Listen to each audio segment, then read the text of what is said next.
and welcome to She Thinks, a podcast where you're allowed to think for yourself. I'm your host, Beverly Hallberg, and today's episode is especially timely. We'll be discussing the science of polling and whether or not we can trust polling results as midterms are around the corner. We'll also discuss the latest polling trends, especially as the digital landscape has changed so much. And finally, we'll look at where the different generations are lining up on specific issues. Is it really still about the economy, stupid? Well, the results may surprise you. And joining us to break this all down is pollster Kristen Soltis Anderson. She is also a speaker, commentator, and author of the Selfie Vote. She is a founding partner of Echelon Insights, an opinion research and analytics firm. Through her work at Echelon, she regularly advises corporate and government leaders on polling and messaging strategy and has become one of the foremost experts on the millennial generation. She is the host of SiriusXM, the Trendline with Kristen Soltis Anderson, and she's been a contributor to Fox News and ABC News and participated in election night coverage in both 2016 and 2020. This is an especially busy time for her, which is why we appreciate her joining us so much. Kristen, thanks for joining us on She Thinks today. Of course. Thank you so much for having me, Beverly. And I'd be remiss if we did not talk about the most important thing, and that is that not only are you an amazing businesswoman, an amazing pollster, but you are a new mommy. Congratulations on your new baby girl. What is it like entering into midterms, arguably one of the busiest times for you and your work, while raising an infant at the same time? Well, it's a big challenge, but it's a wonderful blessing. I was very fortunate to have a couple of months. I had 3 months where, from my own company, being a small businesswoman, you really have to make some interesting choices about what does maternity leave look like at your own company when you're the first person to avail yourself of the policy. But of course, coming back off of leave right after Labor Day meant diving right into the deep end of all things midterm. So I feel thoroughly caught up. I'm still not caught up on sleep, but I hear that I won't be caught up on sleep for the next 2 decades. So just to get used to that. Yes, well, you seem to be juggling it all quite well, and I think that's very interesting. Running your own business and figuring out maternity leave for yourself probably helps your employees down the line as well when you're able to think through that personally. But I want to talk about just where things are as we approach midterms. This is, as I was saying, a really busy time for you. For a pollster, what is the midterm season like, especially as we get so close to Election Day? Well, there's a certain point at which you are almost too close to the election for polling to really be valuable to a client. As you approach Election Day, polling becomes more and more useful for the media, for public consumption. But the type of projects that a pollster like me is doing for clients behind the scenes is informing strategic decisions about what your message should be, what types of voters you want to talk about. And that's all work that's been done in prior weeks and months. Once you reach October, once you reach late October, the train is going down the tracks and you've kind of got your message lined up. You've got your strategy lined up. You've just got to execute at that point. And tracking polling in the end is really just to see, okay, do we need to nudge things one direction or the other? Is something not working out the way we wanted, so on and so forth. But you've mostly got your strategy in place. So we get very busy around this time of year, less so with clients who want to make strategic choices about the midterms and more folks who want to be prepared to study as soon as the midterms are over what happened. Being able to go into the field with a survey in the day or two after the polls close and ask people, did they vote? Who did they vote for? Why did they make the decision they made? Because unpacking what happened in the election is then going to inform people's decisions about, if you are in the Republican potential new majority in Congress, how do you govern? What are voters looking for? When you say you have a mandate, what kind of a mandate was that? That's what sort of transition of the use of polling looks like from a month or two before the election to the period we're in now, where it's really, really close to Election Day, to that post-election period of sort of the rest of November up until Thanksgiving. And I think it's been really interesting since the summer. There has been what seems to be a change in where the public is. And maybe it was just a faulty assumption about where they were in August. There were a lot of talks about Democrats gaining traction on Republicans, specifically with the Supreme Court decision overturning Roe v. Wade, with the Dobbs decision. And that doesn't seem to be the case anymore. In your polling, where is this issue of what is being called women's rights, obviously under the issue of abortion, in comparison to how women specifically think about issues related to the economy? The reality was, in my view, always that something like pocketbook issues was going to be the top issue. At the end of the day, people are filling up their gas tanks, they're going to the grocery store. This is an issue that is very present and very personal for people constantly. Now, that's not to say that an issue like abortion is not very personal, very emotional, with a lot of people holding very deeply held views. But just in terms of your day to day average voter, what they are encountering in their lives, the challenges and the hurdles that each and every morning they've got to get up and deal with, something like the state of the economy is just very often going to rise to the top. And that's what we're tending to see in the polls. Now, it's commonly the case that pundits like me will be asked, well, what was the issue that decided the election? And I'd always encourage people not to think of it as just an either or.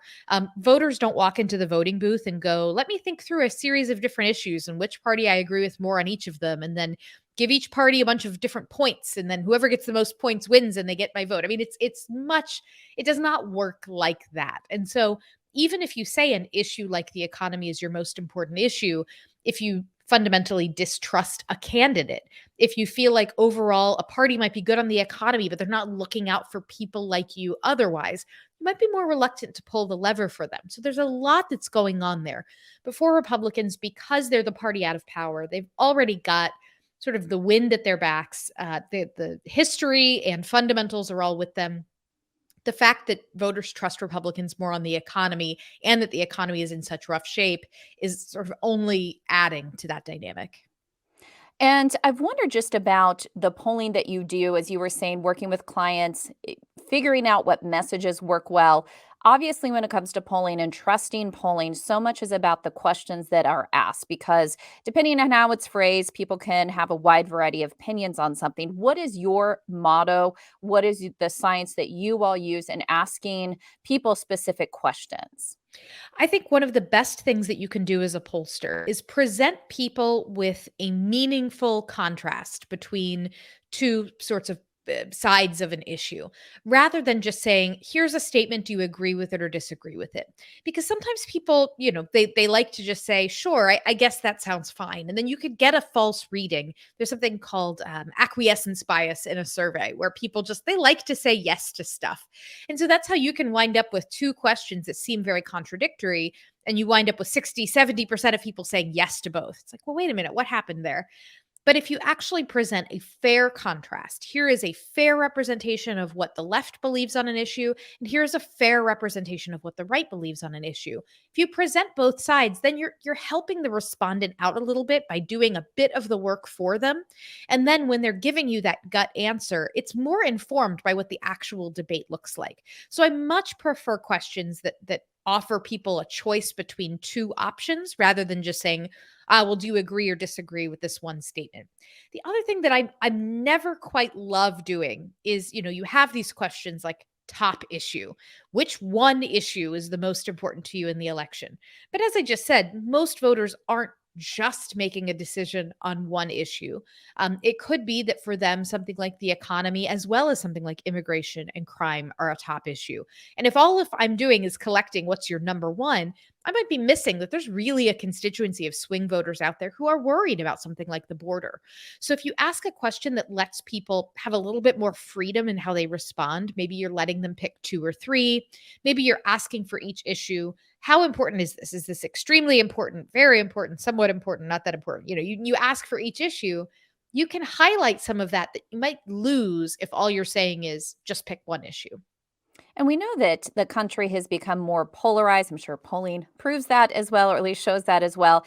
Have you found that people are reluctant to talk to pollsters? Where is the readiness to talk to a pollster? Maybe we'll even find some interesting results on election day where exit polling, maybe fewer people are willing to speak. What is it? What have you found to be the case? Well, there are three things that the polling industry is facing that are causing polls to have potentially lower response rates and less engagement. So the first is When you are conducting a poll, are you contacting everybody in the first place? Or are you systematically missing people, just not contacting them?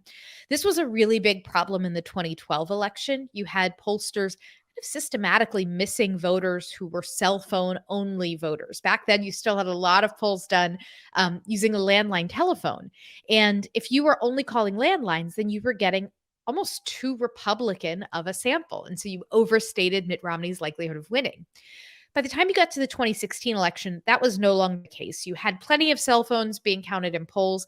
Then the problem was that had voters who didn't have college degrees who were less likely to be contacted in polls at that point. And so then you had that missing group affecting the results in the opposite direction.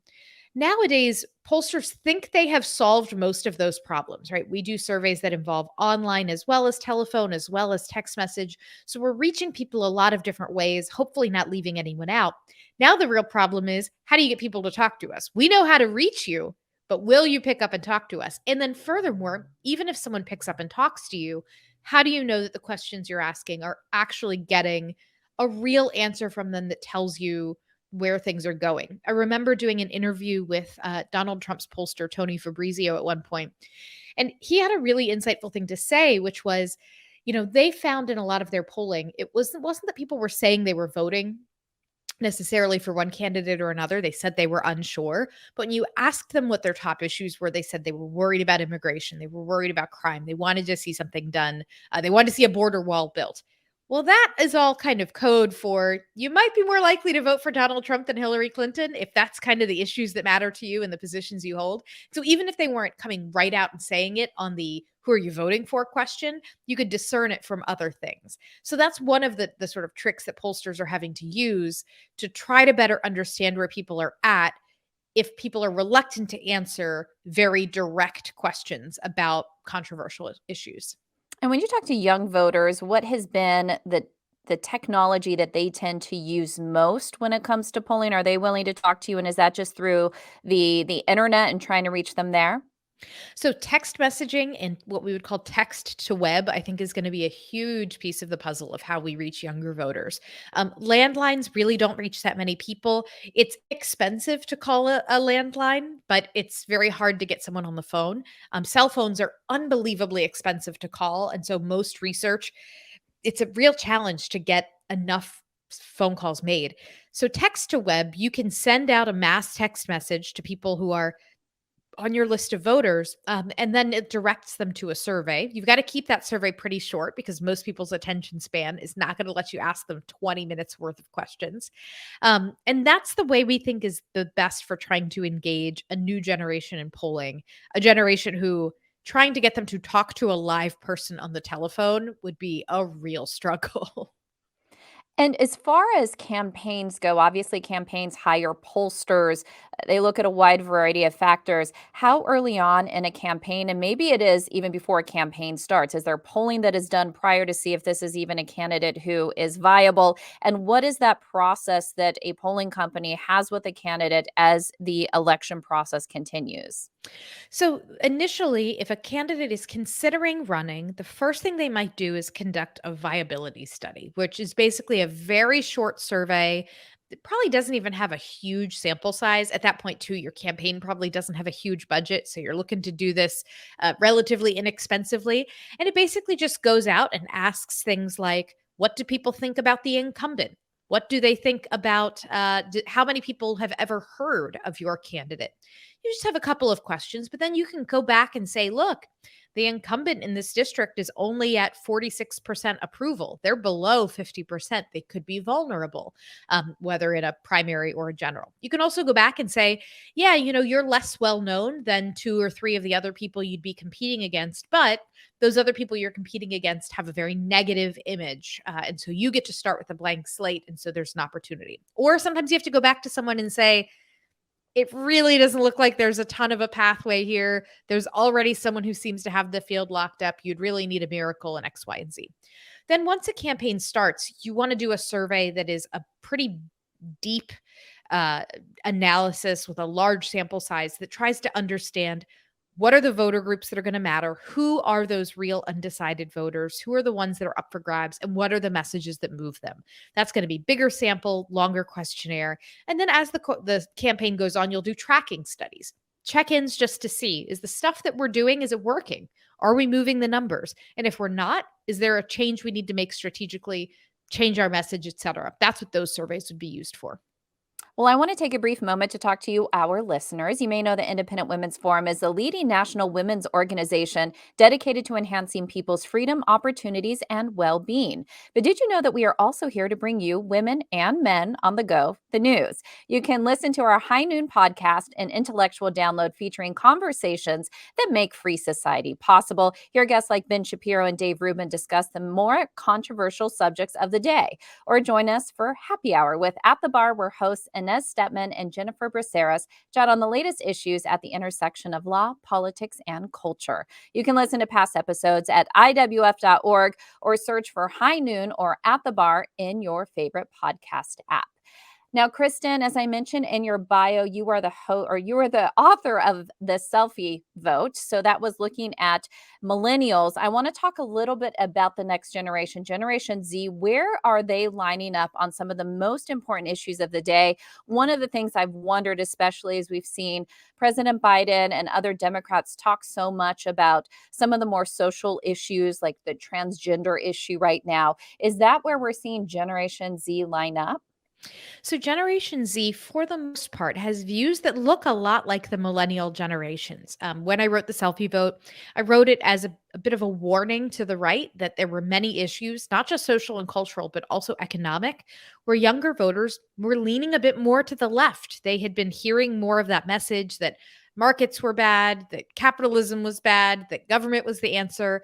And they'd also been hearing, they've been sort of espousing more progressive social views. And so it was a warning flag to conservatives that, hey, you either need to start winning over some of these arguments, or at least preparing yourself for a generation that has some different views on a couple of these things.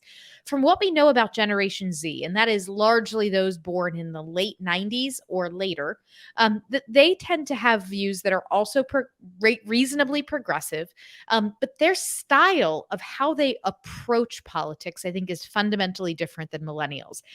For millennials, we sort of came of age either late Bush administration, Obama administration, this kind of, we were beginning to see polarization unfold, but there was still a little bit of this, like, let's try to bridge across the aisle. Let's try to be pragmatic. Let's try to find solutions approach.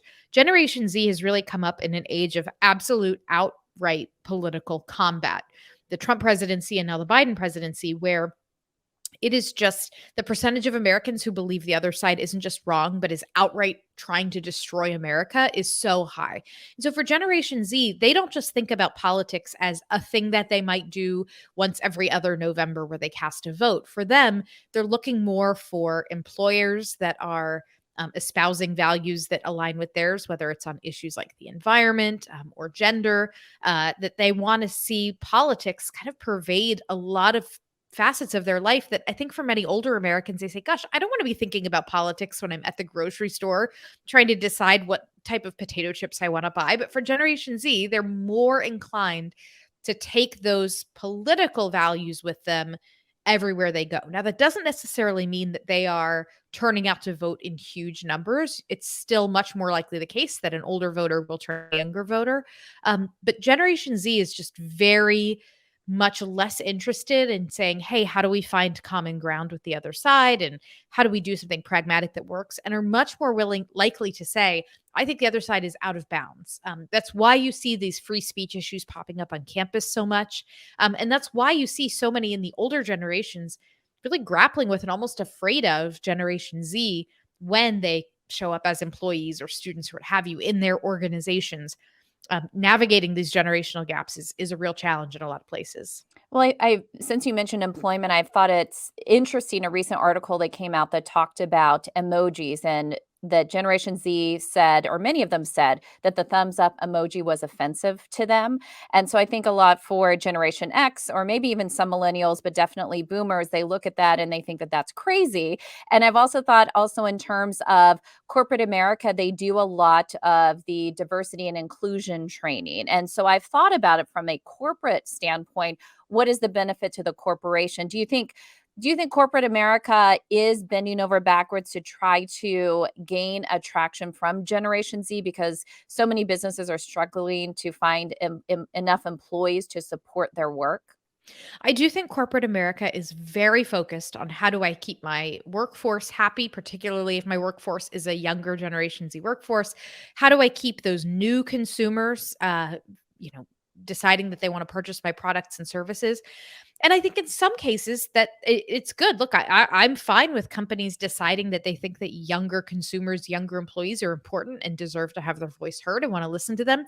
But where I think things go astray is, let's take the example you just gave of, in truth, a extremely small percentage of Generation Z would say, I think the thumbs up emoji is offensive. That stories like that wind up kind of getting generated because there are a handful of people on social media who say it. And then other people say, well, that's ridiculous and outrageous. But suddenly it makes its way through the media ecosphere. And you have, a 65-year-old CEO going, oh, wait a minute. Oh no, do I need to do a training in house on what emojis we can and cannot use? And so I think that sort of lack of communication between the generations means sometimes these really extreme voices from Generation Z get outsized influence, because this is not the case that everyone in Generation Z has a crazy view like you can't use the thumbs up emoji. I will just flat out say that would be crazy, right? That most of them do just want to like put their heads down, get the job done, that they're not looking for their employer to be a political activist. They would like, however, for their values to be espoused at work. They would like their workplace to be a tolerant place where people all feel welcome, etc. But I think that some of the problem is that because you have a very loud group, if a very small group of activists within Generation Z, and the older generation doesn't know how to deal with them and just wants to keep them happy or make them go away, sometimes tries to make concessions to them. It doesn't actually ever make them go away. It doesn't actually ever make them happy. It just sort of exacerbates the challenge. And I think that's a trap that a lot of CEOs and executives find themselves in. Where does Generation Z line up on economic issues? So these are the top trending issues for the majority of Americans. Where do younger generations fall in that? So, younger generations are more likely to think that all sorts of institutions are not really working, and whether that's the market economy, and so on and so forth. They're just more open to the idea of, gosh, there's got to be a different way to do things. But the good news is that does not mean that they think a centrally planned economy or socialism is the way to go. I know a lot of times I will see polling headlines pop across, my Twitter feed that will say, 60% of young voters love socialism. And whenever I dig into the numbers, it usually never really means that. There are questions, one, about whether young people, when you say socialism, what they think that means. I've done focus groups where some people just think it means we all work together. Some people have said, I think does that mean we're using more social media to solve problems? So there's not when young people are saying in a poll, I like socialism, they are not all operating off of the same definition that you or I, Beverly, may be operating off of. But it does also mean that those who are advocates of free markets and limited government, we have our work cut out for us, because young people do not automatically hear capitalism, free markets, liberty, and think that equals prosperity. Because for them, it's not necessarily been the case that they feel their generation has experienced great prosperity in their lifetimes. Well, final question for you before you go. Very curious what election day is like for you and the following day, since that's when you're getting all the exit polling in. So election day itself is somewhat quiet. There's no polling to be done at that point. You're just kind of waiting. I've heard Amy Walter of the Cook Political Report kind of describe it almost like Christmas Eve. You're waiting to open the presents and see what's inside. Like, gosh, what will be inside the Pennsylvania Senate race? Is it which candidate is going to come out the winner? And so the election day itself tends to be a little sleepier. I will be busy because I will be on CNN as a commentator over the course of those days. So it'll be a little busy on that front. But from the polling side, suddenly it's just time to sit back and wait for actual results rather than poll results to come in. Well, it'll be interesting to see. I'm especially looking forward to the suburban women vote this year just to see where that falls. I think COVID has done so much to just kind of disrupt the apple cart, so to speak. And I think there's a lot that we don't know, and I'm excited to find out. And we so appreciate all your insight on these issues. Kristen Soltis Anderson with Echelon Insights. Thank you for joining us on She Thinks. Thank you so much. And thank you for joining us. Before you go, Independent Women's Forum does want you to know that we rely on the generosity of supporters like you. An investment in IWF fuels our efforts to enhance freedom, opportunity, and well-being for all Americans. So please consider making a small donation to IWF by visiting iwf.org/donate. That is iwf.org/donate. Last, if you enjoyed this episode of She Thinks, do leave us a rating or a review. It does help. And we'd love it if you shared this episode so your friends can know where they can find more She Thinks. From all of us here at Independent Women's Forum, thanks for watching.